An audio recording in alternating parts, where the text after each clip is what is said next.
Good afternoon students.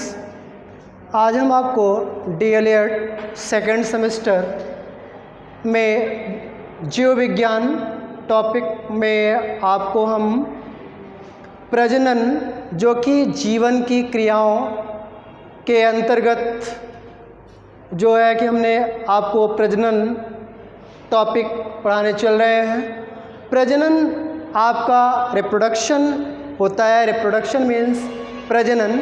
अब यहाँ हम जीव विज्ञान में आपको प्रजनन पढ़ाने चल रहे हैं, तो प्रजनन हर एक जीवधारियों में होना आवश्यक है और प्रजनन मुख्यतया 3 प्रकार से होते हैं: वर्धी प्रजनन, अलैंगिक प्रजनन और लैंगिक प्रजनन।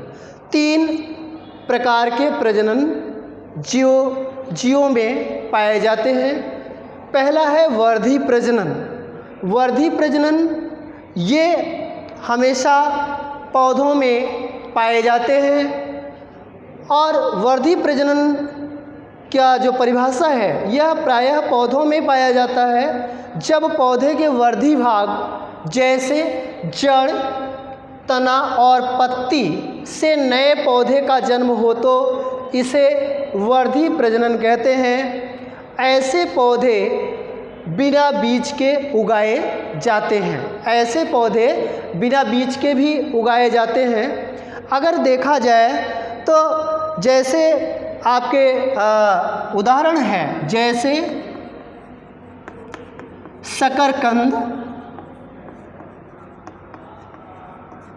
शकरकंद है, गन्ना है, गन्ने के बाद फिर आपका डहेलिया है, सतावर है, डहेलिया, सतावर, ये सब जो है प्लांट जो पौधे हैं उनमें वर्धी प्रजनन होता है। यह एक तरीके से अगर हम कह दें कि जड़, अब यहाँ पे जो शकरकंद है वह एक आपका जड़ है।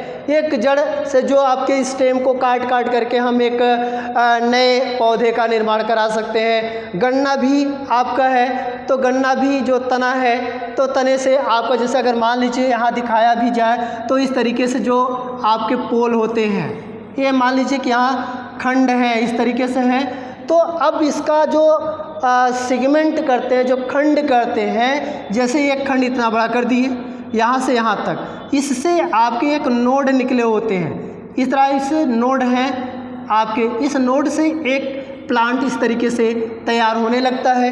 तो वर्धी प्रजनन को हम इंग्लिश में वेजिटेटिव रिप्रोडक्शन कहते हैं और यह वर्धी प्रजनन एक तरीके से आपके जैसे गन्ना है, तना है, जड़ है, पत्ती है, तीनों में आपके जो है वर्धी प्रजनन होते हैं और ये प्रजनन आपके जंतुओं में नहीं पाए जाते हैं। अब इनका जैसे मान लीजिए गन्ना ही है तो गन्ने से आपके नोड पे एक जो गांठ है, गांठ से एक जो है शाखा निकलने लगती है, तो ये आपका एक पौधा तैयार हो गया।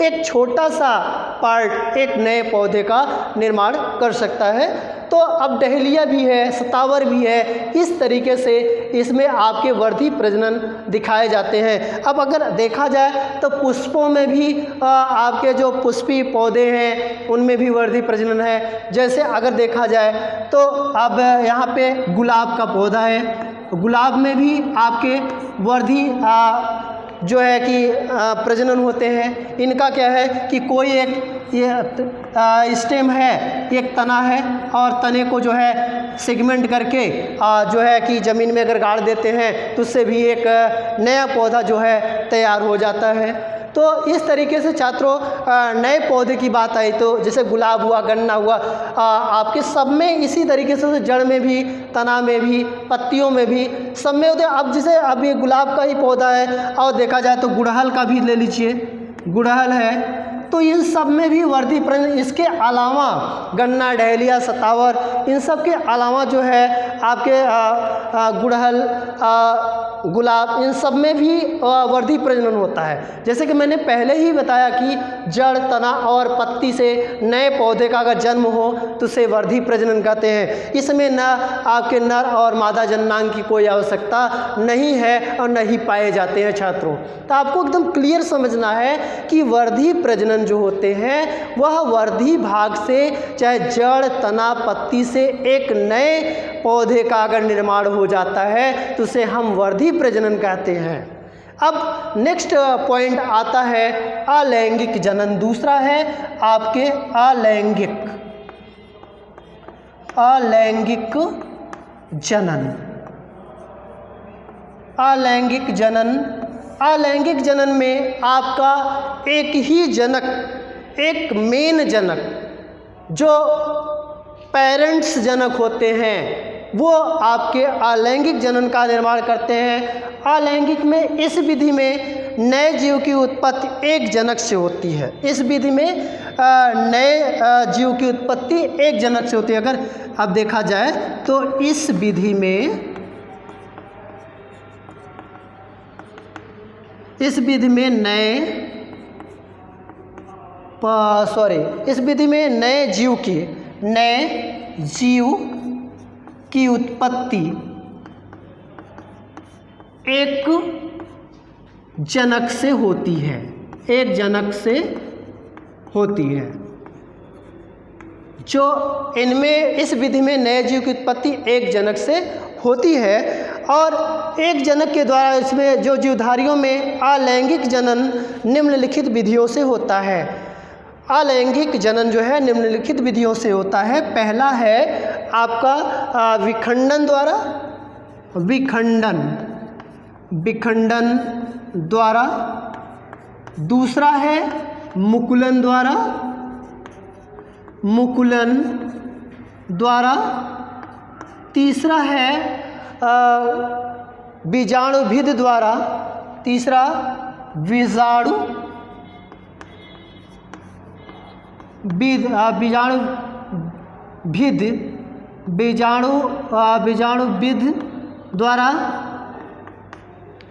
बीजाणुभिद द्वारा, बीजाणुविधि द्वारा।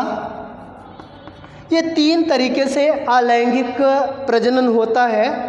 इस विधि में नए जीव की उत्पत्ति एक जनक से होती, केवल एक जनक से, एक पेरेंट से होता है। और इस विधि को इस जनन को तीन विधियों द्वारा किया जा सकता है, विखंडन विधि द्वारा, मुकुलन विधि द्वारा और बीजाणु विधि द्वारा। तो जो विखंडन विधि है तो इस विधि में प्रायः एक कोशिकीय जीव प्रजनन करते हैं। इसमें क्या है कि एक कोशिकीय जीव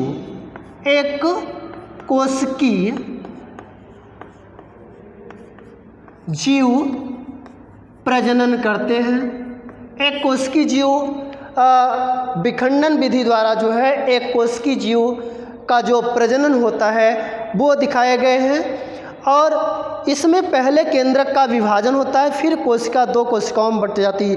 इसमें क्या है कि सबसे पहले जो है केंद्रक का विभाजन, एक केंद्रक का, जिसमें आपका एक केंद्रक का विभाजन, एक केंद्रक का विभाजन पहले होता है। इसके बाद कोशिकाएं दो भागों में बट जाती हैं। इसके बाद जो कोशिका है वह दो भागों में बट जाता है, दो भागों में बांट दिए जाते हैं। छात्रों यहाँ पे जो एक कोशिकीय तो छात्रों अभी हमने आपको विखंडन विधि द्वारा जो बता रहे हैं, कोशिकीय जीव में जो प्रजनन होता है वो विखंडन द्वारा होता है। तो इसमें सबसे पहले वह केंद्रक का विभाजन, एक केंद्रक का विभाजन होता है। उसके बाद कोशिका जो है वह दो भागों में विभाजित होता है। अब विभाजित होने के बाद तब जो है कि वह विखंडन प्रक्रिया जो है पूरी होती है। तो विखंडन द्वारा जीवाणु युगलेना। अब इसमें क्या क्या आएंगे कि जीवाणु आएगा, जीवाणु, इसके बाद फिर अमीबा, अमीबा के बाद फिर वह युगलिना। तो इन प्राणियों में जो है विखंडन विधि द्वारा जो है प्रजनन होता है, जो अलैंगिक प्रजनन के भाग हैं। तो विखंडन का पहला हो गया।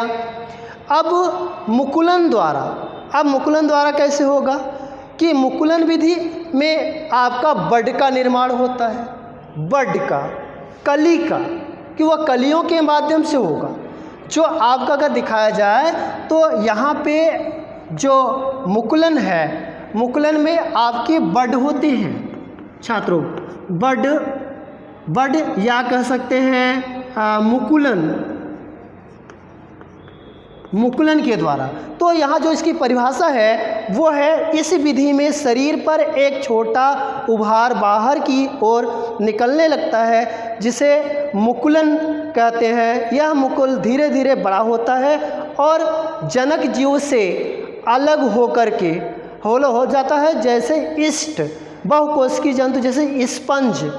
तो अभी आपको इष्ट में भी होता है, इष्ट में, और बहुकोशिकीय में जैसे स्पंज है, स्पंज में भी आपका बडिंग होता है।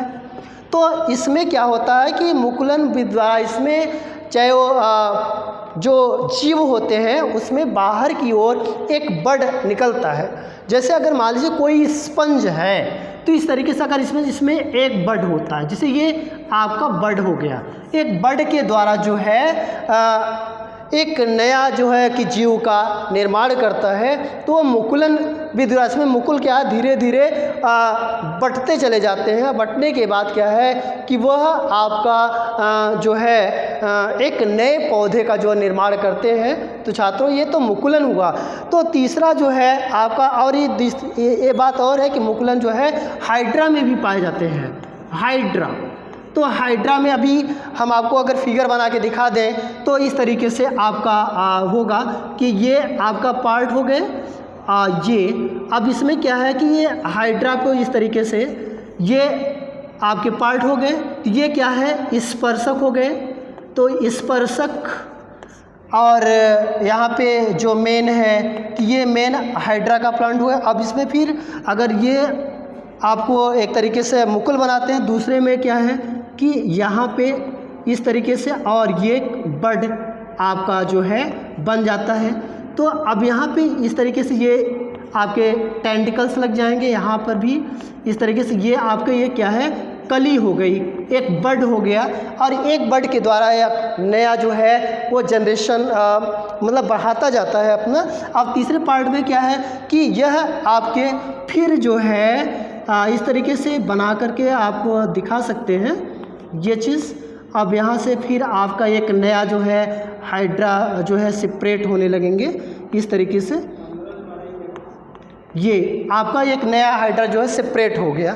तो कह सकते हैं कि एक मुकुलन के मतलब कि जो मुकुलन विधि द्वारा है, इसमें क्या है कि आपके बड जो है बाहर की तरफ उभार जैसे दिखते हैं, जिन्हें हम बड कहते हैं। और बड की सहायता से आपका एक जो है नया हाइड्रा तैयार होता है। और इसमें पूरी तरीके से आपका जो स्पर्शक है और सब दिखाई देगा। और स्पर्शक का जो काम है वो आप जानते हैं कि वह अपने भोजन की तलाश में करता है।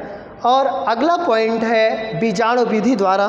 तो जो थर्ड पॉइंट्स है बीजाणु विधि द्वारा, इसमें जो तीसरा पार्ट है अलैंगिक प्रजनन का, तो उसमें आपका जो होता है, इसमें पौधे में अत्यंत छोटी छोटी जो है कि रचनाएं बनती हैं, इन्हें बीजाणु कहते हैं। यह बीजाणु प्रतिकूल अवस्थाओं में होता है।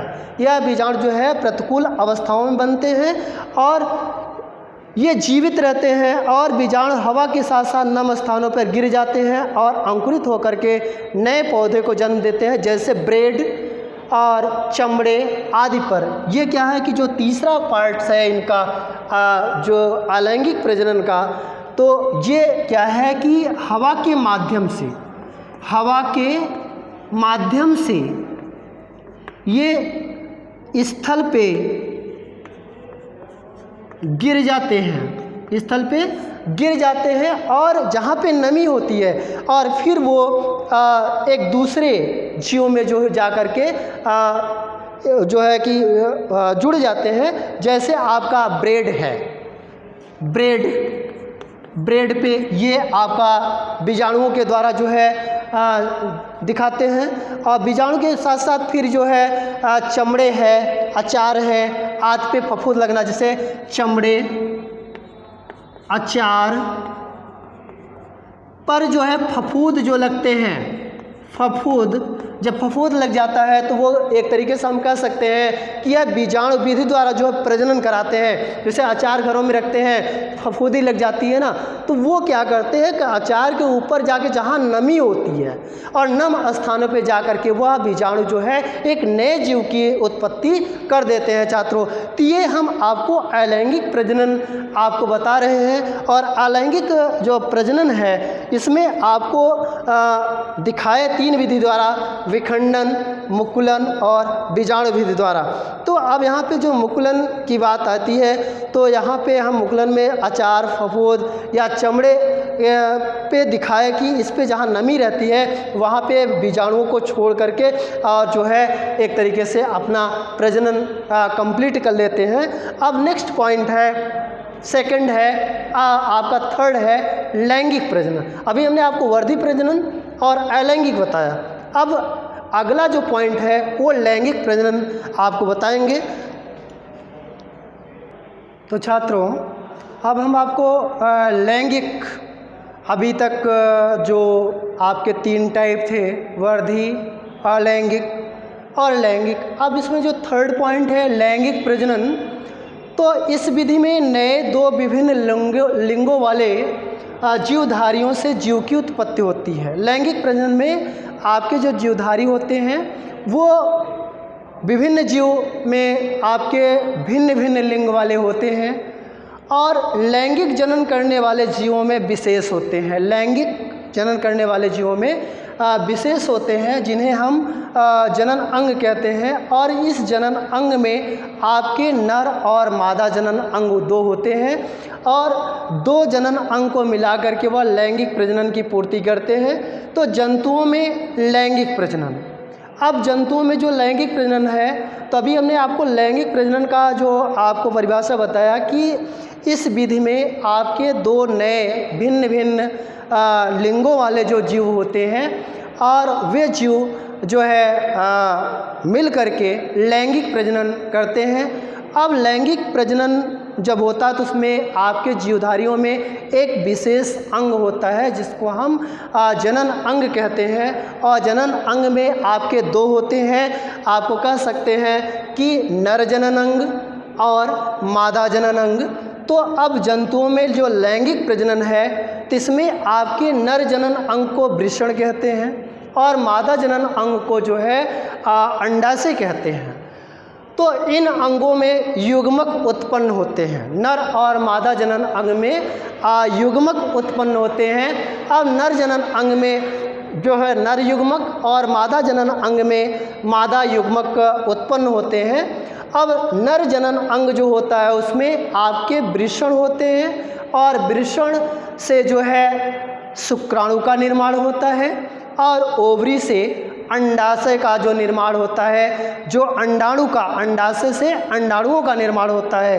तो छात्रों यहाँ पे जो हमने आपको बताया कि नर जननांग और मादा जननांग 2 होते हैं। तो नर युग्मक शुक्राणु बनाते हैं और अंडाशय में मादा युग्मक अंडाणु बनाता है। शुक्राणु तथा अंडाणु के आपस में संयोजन से युग्मनज बनता है। इस क्रिया को निषेचन कहते हैं।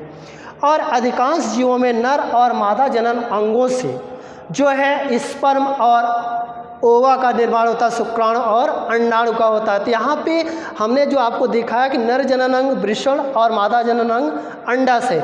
अब यहाँ पे बात ये आती है कि अगर हम इसको निषेचन दिखाते हैं तो नर जनन अंग से हमेशा जो है वो वृषण से क्या करते हैं, किस वृषण से आपका स्पर्म का निर्माण होता है और जो अंडाशय से जो है ओवा का निर्माण होता है। तो ये आपका शुक्राणु है, इसको हम क्या कहते हैं, शुक्राणु। और ये आपका जो है अंडाणु है। अंडाणु और शुक्राणु जब आपस में संयोजन करते हैं, जब आपस में मिलते हैं तब जा कर के वह जाइगोट का निर्माण करता है, युग्मनज का। तो यहाँ हम कह सकते हैं कि ये स्ट्रक्चर जो है ये आपका जाइगोट कहलाता है। जाइगोट, इसको हम कह सकते हैं कि युग्मनज कहलाता है।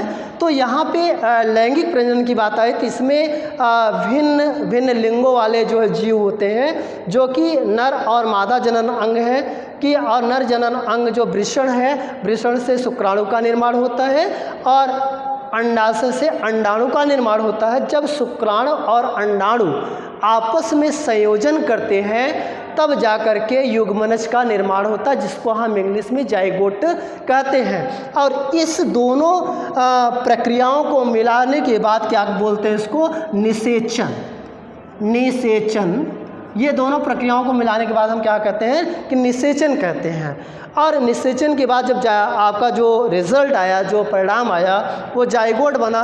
तो जाइगोट्स जब बनने के बाद क्या होता है कि एनिमल्स, जो जंतु होते हैं, अधिकांश जीवों में नर या मादा जनन अलग अलग पाए जाते हैं। जैसे मछली, मेढक, चिड़िया तथा मनुष्य आदि में अलग अलग आपके होते हैं। जैसे अगर देखा जाए तो यहाँ पे अभी तो हमने आपको ये समझा दिया कि वृषण और अंडाशय से कैसे स्पर्म बनते हैं और कैसे अंडाणु बनते हैं, शुक्राणु और अंडाणु, और दोनों जब बन जाते हैं तो कैसे वो संयोजन करके एक नया जो है निषेचन क्रिया करते हैं। निषेचन के बाद जो परिणाम आता है वो युग्मनज है। और फिर इस युग्मनज को अगर उसका डेवलपमेंट कराया जाए, उसका विकास कराया जाए, तो वहाँ पे क्या है कि कोशिका विभाजन होगा। और कोशिका विभाजन के दौरान उसमें जो आपके समसूत्री विभाजन और अर्धसूत्री विभाजन होता है। तो समसूत्री विभाजन में 4 अवस्थाएं होती हैं, जिसको हम प्रोफेज, मेटाफेज, एनाफेज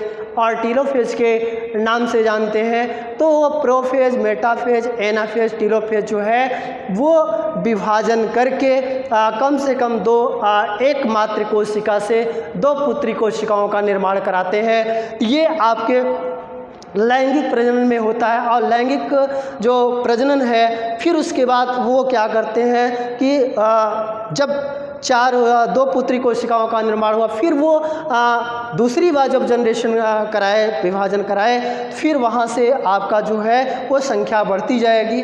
और उसके बाद यहाँ पे क्या है कि अब जो आपका कुछ जंतु ऐसे होते हैं जो एकलिंगी होते हैं, जिसमें वो डिफरेंट हैं। जैसे आप कहा जाए कि एकलिंगी, जो एकलिंगी हैं वो आपके जैसे मछली है,